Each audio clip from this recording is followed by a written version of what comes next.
तर दया डोंगरेंचा आणि माझा त्या सासू होत्या माझ्या.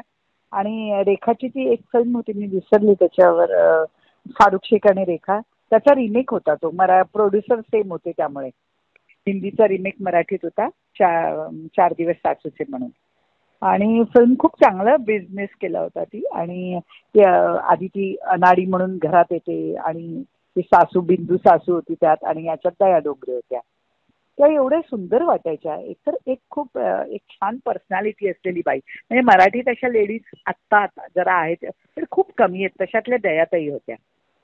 आणि एकदम रॉयल लुक वगैरे असा, असं खूप छान होता त्यांचा. आणि त्यानं म्हणजे सेटवर त्यांचा काहीच त्रास नसायच्या वेळेच्या बाबतीत. तर त्या स्टेजवरच्या असल्यामुळे म्हणजे त्याने लेकुरे उदंड गालीला एवढं यश पाहिलंय, तर कधीच त्यांचा त्रास नाही, काहीच नाही.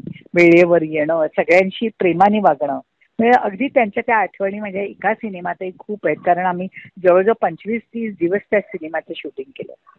त्यामुळे ह्या गोष्टी यांच्याकडनं शिकण्यासारख्या असतात. पण सीन करताना पण म्हणजे डायलॉग बोलून आधीच मेकअप रूम मध्ये अलका आपण बोलून बघूया का वगैरे, असं होतं ते, की हे शिकायला मिळतं की किती मोठा कलाकार आहे, मुरलेला आहे, पण तरी त्यांची तयारी आधीच सगळी असते. आपल्याला या गोष्टी खूप पुढे आयुष्यात उपयोगी पडतात.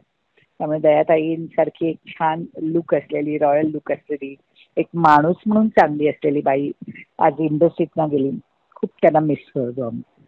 आणि त्यांच्या जुन्या आठवणी खूप आहेत. त्यांनी एवढं गाजवलेलं स्टेज वगैरे, तर अशी पण कुठेही डोक्यात हवा नाही. खूप छान.